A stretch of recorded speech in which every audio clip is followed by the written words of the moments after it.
A couple of months ago, I treated myself to this, the Anbernic RG353p. Anbernic actually saw that video and they sent over their new RG353V. And I have some thoughts about it, so let's check it out on your boot sequence.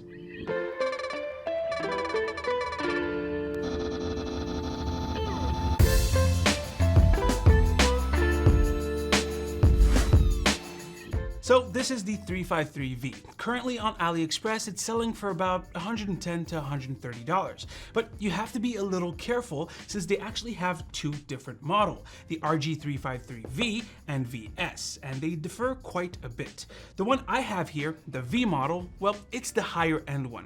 It comes in 4 different colors: white, gray, transparent black, and of course transparent purple, which is the one that I have here. And I mean, look at it. The transparent purple is so nice. This looks like the N64 Atomic controller. It's super nice.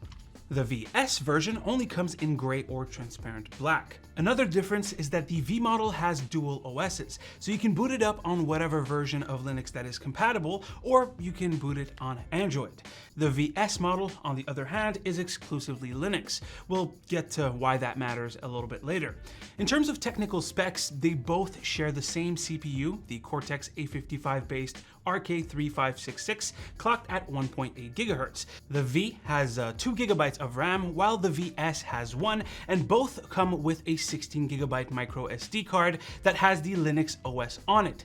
The V, though, has 32 GB of internal storage to accommodate the Android operating system. Oh, and lastly, the V has touchscreen support, while the VS does not. So there are some pretty big differences between the two when it comes to the feature set. Now, if I were to compare it to the RG353p, technically they're the same. Same CPU, same memory, same storage, same speed, same screen, same analog sticks, same great buttons, just a different form factor. So let's talk about that build quality. This thing is super sturdy, barely any flex, and it took some pretty big hits while I was trying to make some fancy B-roll. The buttons feel great, and while small, I mean, this is pretty much typical or the standard for portable emulators, but the joysticks feel just as good as the 353p.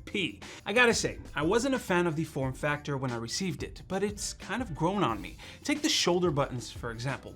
Hated this. What the hell is that? Because it reminded me of the Wii Classic controller. But because they're so low, it's super easy to reach L2 and R2 with the tips of the fingers, and L1 and R1 with the, what are these called? Phalanges? I don't know. They're called phalange in French. Plus, all of the other buttons, like the volume, power, and reset, are always at reach. The screen itself is the same as the RG353p, which is bright, vibrant, with a resolution of 640 by 480. They got rid of the giant Anbernic logo that was under it. Thank you very much. This is much more classy. And the mono speaker at the front is actually quite good. You don't have to worry about blocking it with your hand if, for example, it was at the corner here like I see on some of the other emulators. You have a headphone jack, which also supports mic input, and it has an HDMI output in case you want to play on the big screen. Now, I have to say, I've seen a lot of videos online of people having trouble with the HDMI, but I don't know, I plugged it into my TV and I was able to work on both Linux and Android. No problems with that. You have a USB-C input on the top if you want to transfer files and stuff. It's OTG, so it works on Android. And at the bottom, you have a USB-C, but in this case, it's just dedicated for charging. Lastly, in terms of features, this version supports 5 GHz Wi-Fi and Bluetooth 4.2 for controllers, audio, and file transfer. Now, of course, the most important part is performance, but before we talk about that, I just want to thank today's sponsor, AliExpress. They have their annual sale coming up and they wanted me to talk about it using this.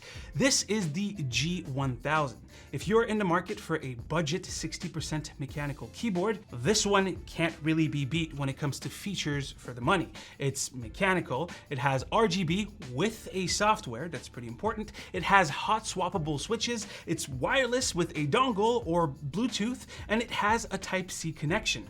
I mean, that's always super important for me, and it can last about a week with the RGB off. The best part, this one's under $40. It's actually $36 to be exact. I mean, why pay more? It's a great base for customizations, so go check out the 11/11 sale from AliExpress. It starts on November 1st all the way to the 12th, and you can see discounts of up to 90%.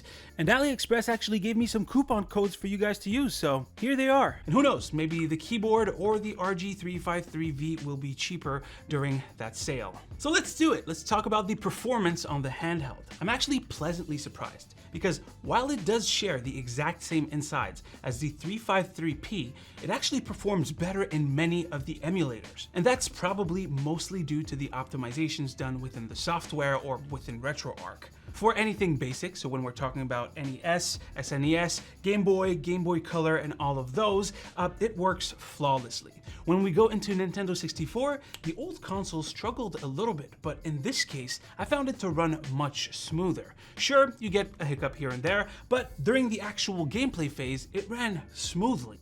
I played a lot of Ocarina of Time and I was just starting up Majora's Mask, no hitches, F-Zero, super smooth, and it looks like they did all of the modifications for you to be able to have that smoothness. If you bump up the resolution, you'll see it struggle, but that's normal. I'm just glad that they did all of the optimizations first. Another one that's usually hard to run is of course Dreamcast, but in that case with Crazy Taxi 2, which is kind of my benchmark, it ran right away, no problems, which once again means they did all of the optimizations first. PSP emulation on Linux was horrible, but now it's actually playable. For a lot of those games, one or two settings change will make it a lot smoother, but even out of the box, the experience is still playable. The sound is a little choppy, so I would recommend to mute those games, but as is, PSP is a check. So the Linux side of things is pretty much perfect, except for, of course, things that require touch, because the Nintendo DS emulator here does not work very well. If we go onto the Android side, first of all, the touch works perfectly, but the Nintendo DS emulator there is even better, and so is the PSP one. I mean, I've played GTA Vice City Stories on this, and I've played also, what was it, Castlevania X? Both ran super great. Even Tekken 6 ran great with little to no hitches. There is a Wii and GameCube emulator in this thing, but it's hit or miss. A game like Crash Bandicoot Nitro Kart works great, but you load up Super Mario Sunshine and, you know, it's not meant for it. On the Android side, you can also game stream using Moonlight. As long as you have an NVIDIA GPU, Moonlight allows you to stream to that device, which is pretty cool. I intend on testing out things like xCloud and other streaming services since Stadia is dead now, but that will be in another video. Another important thing is of course the battery life. Now, personally, I get about 7 hours of battery life, but I do keep the screen pretty dim because I play at night at home. I also turn off Bluetooth, but at max brightness, you could get easily about 6 hours. So yeah, in my opinion, overall, it is a solid portable console as long as you know what you're getting. I mean, in my opinion, it's worth every penny. But hey, if you wait a little bit, maybe during the sale, the 11/11 sale from AliExpress, the sponsor of today's video, maybe you'll find it for cheaper. Anyways, guys, that is pretty much it for today's video. Hopefully you've enjoyed. Drop a like if you liked it, a comment if you want me to test something out on this. As usual, you can click right here to see the latest video right here to subscribe to the channel. Stay frosty, my dudes, and I'll see you on the next one. Take care.